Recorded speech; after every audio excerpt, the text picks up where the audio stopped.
And if you think I'm exaggerating, they're making lists. There are people right now making lists of people they want to go after. And members of Congress making lists about people. We're going to go after these people and destroy their lives. This is lunacy. It's lunacy.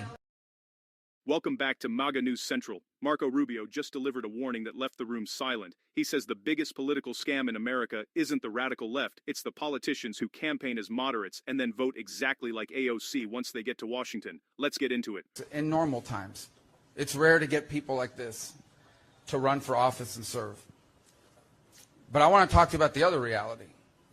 And that is that rarely does a state, rarely do a people get the opportunity that you've been handed. And that is to determine in a non-presidential race the very direction of the country. Now, I want you to know what we run into all across the country. What we run into are people that run for office, and they will tell you, I am not a radical. I am going to be a moderate. I am going to be, and that may very well be who they are. Unfortunately, when it comes time to vote, they vote right down the party line.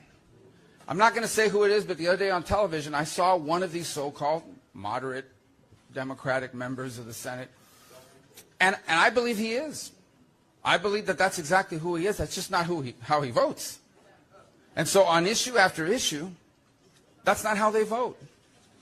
Now, in this particular case, the two individuals that are running as their opponents aren't moderates and don't pretend to be. Or at least maybe they'll pretend to be now. But it's irrelevant. Because when they get there, they vote right down the line. And what is that line? Well, let me tell you what that line is. A lot of people are writing nationally. I live in Miami, Florida. Grown up there almost my entire life. And people say, oh, it's amazing how well the president did there. Republicans made tremendous gains down there. 2 congressional seats flipped. And they ask... And I have all these people from the national press asking, why did that happen? You know, what happened? What did Republicans do to get the Hispanic vote and so forth? I said, the Democrats that were running are crazy.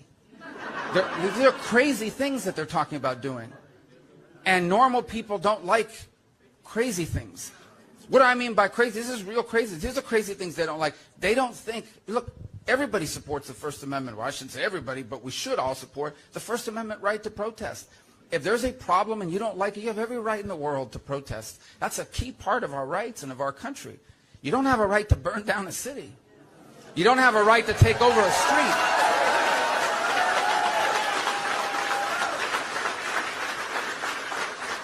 You know, there is no, we forget a week ago at this time, or maybe 8 days ago at this time, the news was filled with stories of major American cities where these businesses were putting up plywood, which is what we do when a hurricane is on the way, but not when an election is on the way.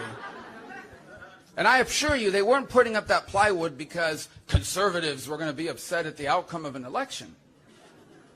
These are radical elements. These are radical elements. So these people don't like that. These people don't like police brutality. Our men and women in law enforcement are extraordinary human beings. Now, they'll be the first ones to tell you that, like any endeavor that involves human beings, there are people among them that do things that shouldn't be done. But that doesn't mean you get rid of the police department and replace them with social workers.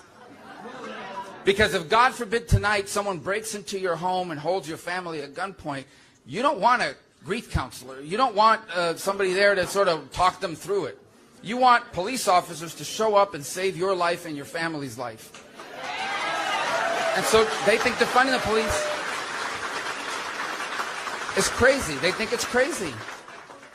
They're upset. You know, some people are really upset about this. They've got kids, I know, forget about people. I personally know people whose kids are in college, okay? And they've got a crazy professor saying outrageous things. And I'm not saying all professors are crazy. I'm saying there's a lot of crazy professors. There are. Believe whatever you want. But these kids are terrified. They're terrified that they're going to fail that course or get a bad grade if they don't agree with a crazy. There are people in America who work in places where they are afraid to put a bumper sticker on their car or wear a hat because they could get fired.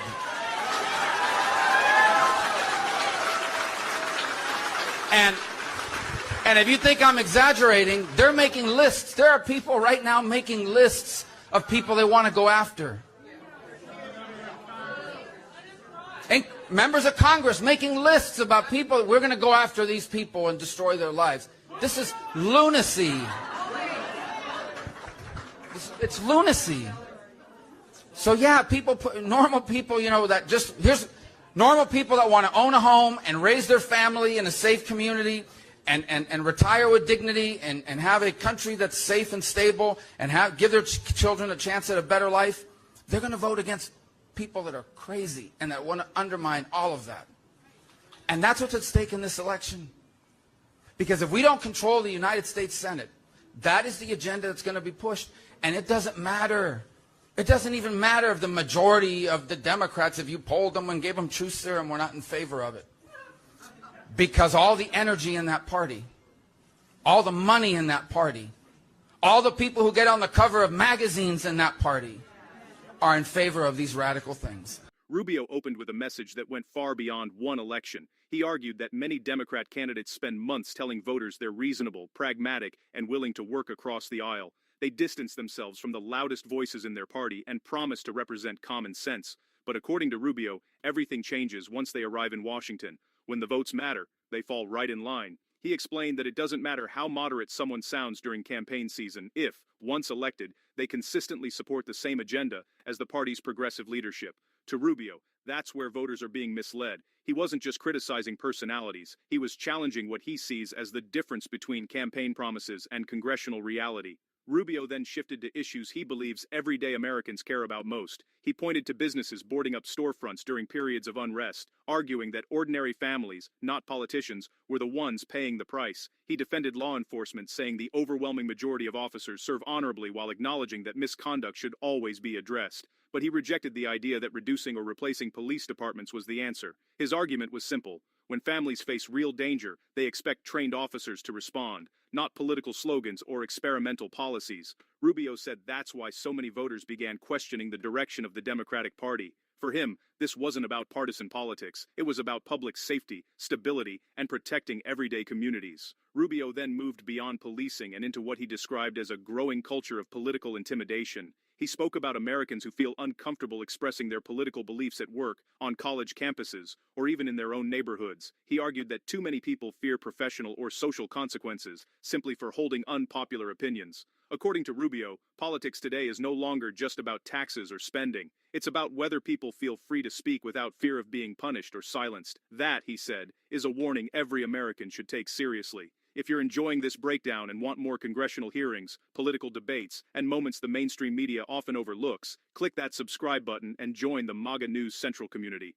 Rubio closed with what many supporters viewed as his strongest point. He argued that even if many Democrats personally consider themselves moderates, the party's direction is increasingly shaped by its most progressive activists. In his view, the loudest voices are setting the agenda while others simply follow when it's time to vote. He urged voters to look beyond campaign speeches and focus instead on voting records, because, according to Rubio, actions in Congress matter far more than promises made on the campaign trail. His message was clear. This election isn't simply about choosing candidates, it's about deciding the future direction of the country. Whether people agree with Marco Rubio or disagree with his conclusions, one thing is certain. His speech reignited a debate about political messaging, party unity, public safety, and whether campaign promises truly match congressional voting records. For Rubio's supporters, it was a warning about the future. For his critics, it was a political argument that deserved scrutiny. Now it's your turn. Do you think Marco Rubio exposed a real problem with how politicians campaign and govern? Let us know in the comments below. If you enjoyed this breakdown, don't forget to like this video, subscribe to MAGA News Central, and turn on notifications so you never miss our latest political analysis. Thanks for watching, and we'll see you in the next one.